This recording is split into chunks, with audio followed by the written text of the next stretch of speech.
Let's start with what was announced yesterday, which is that the Commander Rules Committee has handed over management of the Commander format to Wizards of the Coast, the bracket system. So we have a graphic that our team very quickly put together that we can put up. And Gavin, why don't you talk a little bit about the idea behind the Commander Power Bracket? Absolutely. Okay, so I'll start with one of the biggest things that Commander faces, especially as you're going out and playing with people outside your playgroup, like at your local game store or Magic Cons, is finding people to play with decks that are in a similar power category to you. So the idea of the Commander Power Bracket system is as follows. We would take a lot of staples for Commander and divvy them up into buckets, 1, 2, 3, and 4. These don't have names right now. This is all very, very fresh and new. If you have great name suggestions, we are happy to hear them. Maybe numbers is the best, unclear. But Power Bracket 1 level cards are cards that any deck could very conceivably play and are kind of often staple-y cards at, we put them in precons all the time. Things like Swords of Plowshares, Grave Titan, and what have you. It's sort of like precon power level roughly or below from there. All the way up to bracket number 4, which are some of the strongest cards you can play in Commander and mini cards players don't want in their games, right? Like Armageddon is on here as an example. That is a card that is generally not super fun for a lot of people if it shows up in a game, but some people in some tables do enjoy playing. Your deck is then defined by the highest power bracket card that is in that deck. So for example, on this list right here, if my deck contains Adraneth Magistrate, then it is a Power Bracket 3 card, unless it also contains a Power Bracket 4 card in there. Now, the system is not perfect. Nothing is ever going to be better than sitting down with your table and having a conversation about your game, having a conversation about what kind of game you want to play. Nothing can ever replace that. But what we found with the old Power Level 1 through 10 system, for example, is people like having something quick, easy to reference. Hey, what number are you?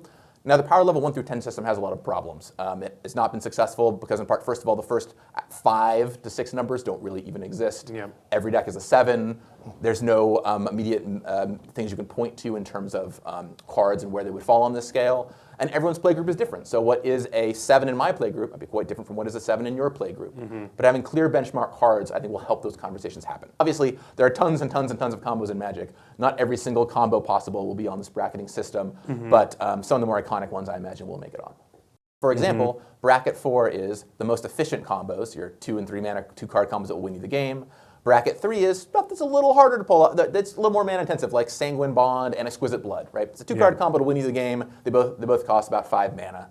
And then Bracket 2 is like probably no infinite combos, or maybe like 4 to 5 infinite combos are acceptable. But it's too early to know exactly how that's all going to shake out on this list. Here, for example, tutors, we saw Vampire Tutor on the screen earlier. Instant speed efficient tutors that are at that level will likely end up in Bracket 4 for the most part, right? 1 mana tutors, I would expect that Vampiric Tutor and probably Enlightened and Mystical are likely candidates for 4, and so you could easily break down tutors in a similar fashion. But TBD how that's going to all play out. Okay. Aaron, when you think about the brackets, do you envision them being strictly lists of cards or sort of philosophical definitions of what play looks like there? I don't think in the middle and at the bottom we can make lists, because we would have to account for every single card in the game or every single card anyone's willing to consider playing in a Commander deck. The top, I am more hopeful that we can be a little more concrete about. We will not be able to capture the ball, to the point about combos. We cannot, I don't think we should be putting cards in brackets based on their worst case scenario necessarily all the time, especially when they have fair uses that people enjoy. Sol Ring is not going anywhere. I would expect Sol Ring to be kind of, almost, if I can even use it, bracket 0, if that makes sense. It is just like such a foundational thing that everyone knows and loves. It would, if it were any other card, show up in a higher tier, but every Commander deck can have a Sol Ring.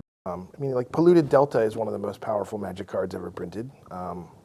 It'll be in bucket 1 as well. So it's not just going to be a raw power indicator. We're not bucketing cards just on like, how powerful of a Magic card is this in a vacuum? What are your plans for developing and constructing this bracket system for the future?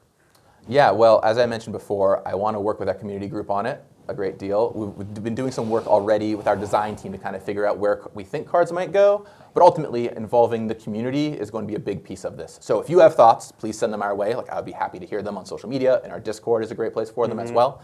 But getting directionally about right on where we want to go with everything, and then rolling it out, and then even fine-tuning it over time based on your feedback is going to be critical. And the nice thing about this is it's pretty easy for us to move some stuff around with proper communication.